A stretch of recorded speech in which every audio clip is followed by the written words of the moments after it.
अब तनी तू ही लोग बतावत जाओ बहनी, यह मसलवा पीस के अगर तरकरिया हम बनाई थे तो कितना चटकार तरकारी बनत है।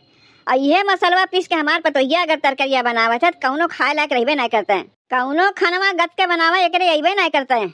अभी ऐसे खनवा हम बनवेबे नहीं करीब। भगवान जांगर का करे हमरे दिए हैं, अपने बनाईब अपने खाईब। ऊ जैसन बनावत है अपना बनावे खाना, लेकिन हमें अपन खनवा अपने बनाईब अपने खाईब। बनवे के ढंग बा हमरे, इनकी नहीं थोरो न दर्रक नहीं मसाला पीस के तरकारी बनाई। महीन के मसाला पीस के चटकार के बनाई तरकरिया, अपने बनाईब अपने खाईब। पतोहिया का सोचत है जैसन बनाए दे दे बुढ़िया वैसे खाए ली हैं। अरे नहीं, हमन का हम ना है ही। खाईब तो बढ़िया खाईब और नाही तो अपने हाथे बनाईब खाईब। अम्मा हई मसाला वसाला का करे पीसे थे? अके तुमसे कह दिस मसाला पीसे के जात है, मसाला पीस के खाना बनावे।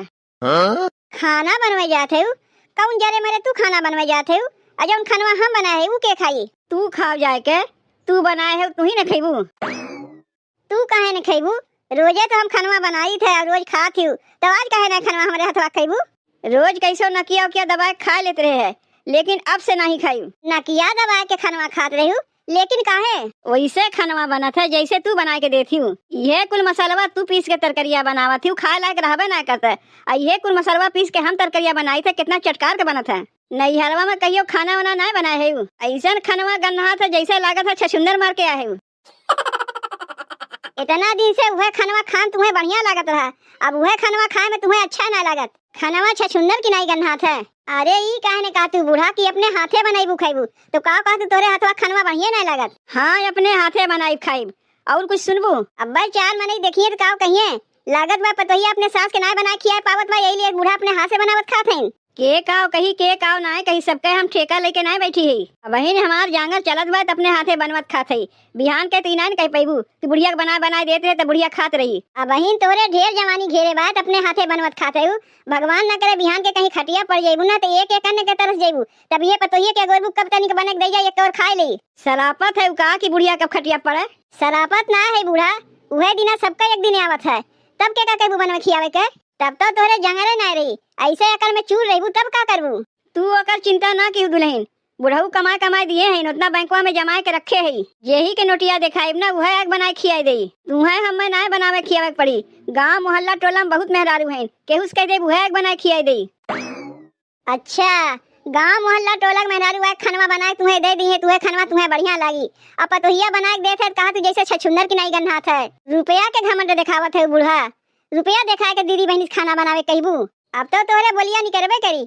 बेटवा कमाई बुढ़ऊ कमाई कुल तो बैंके में रखा थे, तो बोलिया नहीं करी नहीं। बेटवा हमार है तो अगर कमैया हम रखी नहीं का हमरे बेटवा तू नैहरवा से लेके आ रहे हो? यह बतिया अगर हम कही बूढ़ा कि बुढ़ऊ का तू अपने नैहरवा से लेके आ रहे हो तब कैसन लगी? मुहा तो हर तूर देव ज्यादा जबनिया हमसे लड़ाईबू। तुम्हें हम लेके आई, हमें तू लेके ना आए हो। अपने दाई तुम्हें कैसन मिर्ची लग गए? जात है कुल बतिया तोरे बड़की पतोहिया से कही थे। का जात है तू ओसे कहा है? ओकरे हाथ का खनवा और हमें ना अच्छा लगता है, तब ना वो का अलगाई दिए है। जा जाए के कह देना कौन कहीं हमरे मुंह बटवे की। ये बतिया बुढ़ऊ कहा थी कि तय अपने हाथवा से खनवा बनावत है कितना चटकार लागत है, और ये खनवा पतोहिए बनावत तो खाए लायक रहबे नहीं करता है। चली है हमसे बतियाए, चल भाग यहाँ से। अरे माई रे माई, बड़ी कस के लाग बा। अरे कौन बाहर है भीतरा? तनी जल्दी निकल। कौन है रे भीतरा? बैठे बैठे सोवत है का? जल्दी निकल। एक को घड़ी जो लेटरिनिया खाली रहता है, जब आओ क्यों न क्यों घुसे रहता है। अरे निकल रे जल्दी। ए चनुआ ए मुनुआ कौन है रे? ए जीजी जीजी ए जीजी, अभी के आएगे जीजी जीजी रट लगाए बा। अरे कौन है रे? जल्दी निकल। अब इन केहू से बोले बतिया हमरे टाइम नहीं बा। जीजी तुम्हें कब से बोलावत है, बोलत काहे ना है? का करी छोटकी, कुछ मजबूरी बा हमार, ज्यादा चिल्ला के केहू से बोल नहीं पाई। पता नहीं कौन दहिया नतिया कब से घुस के बैठा बा, निकले के जल्दी नमुए ना लेत बा।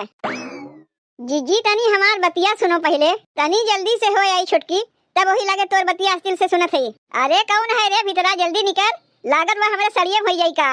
अरे पहले निकले तो देबू जीजी कि दरवाजा तोड़ ताड़ के भीतरा जाइबू। घरा में एक लैट्रिन रहे से जौन होए चाहिए, जे घुसा था जल्दी निकले के नमुआ लेबे नहीं करता। जीजी मान ले तू खाना बढ़िया नहीं बनावत रहू, ये बहाना बना के बूढ़ा तुम्हें अलगाई देहिन, लेकिन अब का बूढ़ा करत है जाना थे जीजी। अब अहिन कुछ हमरे जाने के टाइम ना बा, बड़ी कस के हमरे टट्टी लगवा। अरे निकल रे जल्दी, कौन है भीतरा? अब तनी तू ही बताओ जीजी। अब अहिने बतावे बा पीछे बताए से ना चलता है। जाना था जीजी, सवेरे दाल भात सब्जी तीनों बनाई दिए और जाके देखा थे बूढ़ा बैठ के मसाला पीसत है। देख छोटकी, हम तो बूढ़ा में है ही नहीं, अलग हो गई।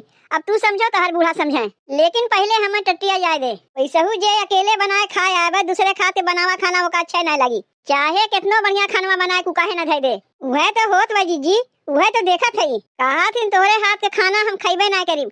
खानवा बनावत जैसे छछुंदर की नहीं गन्हात है। मान ले हम ना खानवा बढ़िया बनावत रहे, अब तय आहे तोरे हथवा खानवा बूढ़ा बढ़िया नहीं लागत। नहीं जीजी, अब हमारे हथवा खानवा बूढ़ा बढ़िया नहीं लगता है। जौन खानवा बढ़िया बनावे जाना थिन, बूढ़ा बनावे जाना थिन। आए बायना बिटिया मन के हमहू देखी थे, कई दिन उनके बिटिया बनावत खियावत है। देख छोटकी, तय समझ बूढ़ा समझे बूढ़ा बिटिया समझे ना, हम एक में है और ना हमार कौनो बोले खाक है। जीजी एक में ना है तब बतिया तुम्हें जाने पड़ी, का करीब हम बतिया जान के। नहीं जीजी, तुहू के जानब जरूरी बा। बूढ़ा कहना है कि उनके बैंक में इतना रुपया बा कि अगर वो खटिया पड़ गई है तो मोहल्ला टोलक मेहरारू बुला के रुपया दिखा के खाना बनवा ली है, लेकिन पतो से नहीं बनवाई है। काहे कि अभी उनके पैसा के बहुत घमंड बा ना। ये बतिया बूढ़ा हमहू कह रहे जब हम एक में रहे हैं। का कहत है बूढ़ा, जितना नीम के पेड़ में पत्ती बा ना, उससे ज्यादा हमारे बैंक में पैसा बा। लेकिन जब 10 रुपया बूढ़ा से मांगी तो उनके लगे 10 रुपया नहीं रहत रहा। जब कुछ कही बूढ़ा से हमें गरियावे, तू अपन केवड़िया बन के लेते देख के हमें तू कौनो कम नहीं बाटी। जीजी वो टाइम हमारे अखियां में पट्टी बन्हान रहा है, नहीं जानत रहे हम। वो तो अब ना हमारे कुल बतिया समझ में आवत बा, जब तोहरे अपने ऊपर आ पड़ा तब ना समझ में आए। जीजी तनी चल के तू कहो ना बूढ़ा से, कहो हम कही, हम तो अलग है बूढ़ा से। लेकिन तब जब तक कहा के कहा थे तो अगवा तय को पीछो हम कहबे करीब। लेकिन तय पहले हमें टट्टिया हो आवे दे, बड़ी कस के हमरे लाग बा। अरे कौन है रे, तय जल्दी निकलबे कि नहीं? तय चल ना छोटकी, हम जल्दी से सफर के आवत है।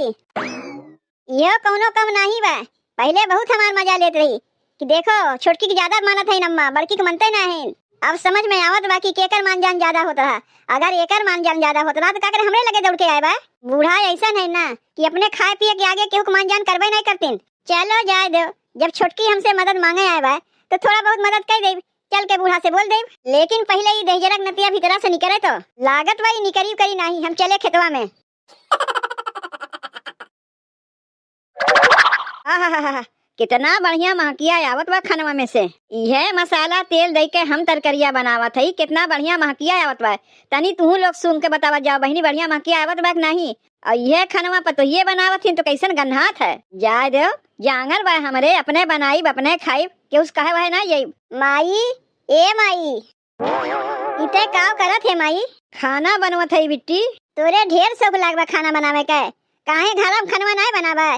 जौन तो अलगे खानवा बनावत है, ओकरे हाथ के खानवा तो हम खाइब नहीं। देख बिट्टी, तय बिटिया है, तोर मना कहे उनन के हथवा खानवा खा के जाए खाए ले, हम मना नहीं करीब। लेकिन हम उनन के हथवा बनावा खानवा नहीं खाइब। तय काहे नहीं खाइबे? कह दिए ना पतोहियन के हाथ के खानवा हमें ना अच्छा लागत। तोका खाए मना कहे तो जाए खाए ना, तोका तो मना नहीं करत है। देख माई, तोका हम बढ़िया बात बतावत है, जब तोका अपने बनावे खाए के रहत पतो का कर लेके आए रहते। अब तय हमार माई बन के हमें सिखेबे, हम ना जानत रहे जौन पतो के लेके आए है उनन के खाना बनावे कोनो सगुरवे ना बा। यही से जौन हम करत है बिट्टी हमें करे दे। अब वही तोरे जांगर बा तो तय करत है, बिहान के जब तक खटिवा पड़ जाबे तब तोर के करी। तब तो हार खिसिया के अपने पतोहियन के अगवा गिरबे कि नहीं गिरबे। तब थूके चाटे से अच्छा काहे ना एक में मिल के रहो। बिटिया है 2 दिन के लिए आए है, तनी कायदे से रहो, उतना हमार माई बने कोशिश ना करो। का हम अलगाए दिए है, खाली कहा था ओकरे हाथ के खाना हम ना खाई। जौन ते कहा थे बिट्टी के बिहान के हम खटिवा पर जाई तो हमें के देखी उ सब भुलाए जा बिट्टी, काहे कि हमरे पास पैसा बा, यही के पैसा दिखाई बुहे दौड़ के आग बना खिया चली जाई। तोर यह सहुरवा रही माई ना, क्यों तोरे लगे झकहू ना आई, लास्ट में गिरवे अपने पतोहियन के आगे। क्यों ना आई, अपने दामाद के बुलाए दे, वही आके में बनाइया खिए हैं, उनके नाम निवासा लिख दे, लेकिन पतोहियन के आगे थुक के चाटे ना जाई। कमावा करत करत भैया हमार तो हालत खराब हो गए। अब यही पे बढ़िया बढ़िया गरम गरम कुछ खाए मिल जाता है हमें तो कुल थकान हमारा दूर हो जाता है। देखो भैया, खाए का तो हम बहरों खा सकी थे, लेकिन बहरवा खाना से अच्छा हमें घर खाना अच्छा लागत है। घर के खाना के स्वाद कुछ अलग होता है, जौन बहरवा नहीं मिली। का हो ये मलकिन, अरे खाना वाना कुछ लाए के देबू? का के चोकरत है? अरे चोकरत कहाँ है मलकिन, खाना मांगा थे, खाना वाना कुछ देबू? के करे में खाइबो पहले ही बताओ, के करे में खाइब? तोहार कहा का मतलब का है? तोरे मेहरारू के कहा है कई मतलब है कि अब तोहरे घर में दुई चूल्हा जरत बा। दुई चूल्हा तो अगवे से जरत बा, एक तोहार एक हमार। नाही तोहरे घर में कहा थई, हमरे घर के लेके नहीं। अगर हमरे घर के लेके देखबो ना तो 3 चूल्हा जरत बा। कैसे 3 चूल्हा जरेला? जाके अपने माई से पूछो कैसे 3 चूल्हा जरेला। तोहरे माई कहना हाथ भरे गिभिए बा। इहे लेके हमें अलगाए रही, अब लागत बा कुछ दिन में तू लोग के अलगाए दई है। तोहार बतिया तो समझ में आवत बा कि तोहरे लोग के अलगाए दीन, लेकिन हमरे लोग के काहे अलगाए दई है? बताए दिए ना तुहे हाथ भरे गिभिए बा तोरे माई के। अगर हमरे बतिया तोहरे विश्वास ना होत बा तेही लागे अपने माई बुला के पूछ लो। माई, ए माई तनी यहाँ सुन तो। का रे माई का हम सुनत हई? ई कैसे हो गए कि घर में 3-3 चूल्हा जरेला? पहले 1 चूल्हा जरत रहा, ओकरे बाद 2 चूल्हा जरेला, अब 3 चूल्हा जरेला। बहन हमरे बेटवा के ना दाना पूछी ना पानी पूछी, उ तो आवत दाग दी हमरे बेटवा से। दाना पानी तो पूछे जाते रहे, लेकिन पूछे के पड़ी ना कि केकरे में खाइए, हमरे में खाइए ना तोहरे में खाइए। देख बेटवा जब तोर मेहरवा कुल तो से बताई दिए बा तो हम बता देती एकरे हाथे खाना हमें ना अच्छा लागत, और कौनो तुम्हें अलगाए ना है, हम अपन अलगे बनावत खाते। भौजी के हाथवा खानवा तो का ना अच्छा लागत रहा, अब हमरे मेहरवा के हाथवा खानवा तो का ना अच्छा लागत। तय करे का चाहते माई? हमरे समझ में ना आवत बा। का त हमहू के अलगावे चाहते? बताए ना तुमसे कि तोहरे माई के हाथ भरे गिभिए बा, अपने खाए के लिए कुछ भी कह सकथिन। तू का आए के बीच में टपर टपर बोलत है? जब तू हमरे में ना बाटू जाए अपन देखो ना। देखो बूढ़ा, कौनो हमरे शौक ना लगवा तोहरे लोग के बीच में आए के बोले के। तार पतोहिए जाए चिरौरी करत रही, तनी जीजी चल के बूढ़ा हमरे समझाए दो। अलगे खाना बनवत खाते हम तो जानते ही कि तू कहियो सुधरे वाली ना है। जे अकेले बनाए खाए आए दूसरे खाते खाना का ना अच्छा लगी, तब वो जाए के हमरे घर कहे रही यही मारे आए है। नहीं तो तू समझो, तार बिटिया समझे, तार बेटवा समझे, तार छोटकी पतो समझे, ए में हमार कहूं लेना देना बा। देख माई जौन की है बहुत बढ़िया आज तक की है, अब बिहान से जही अलगे ना बनेबे खेबे, एक में खेबे। 4 मने में उठना बैठना हमार रात है, 4 मने हमें सुनाइए तो का तो ना सुनावे जई है। यही मारे बियाह कराए रे का अलगे बनावे खाक मारे।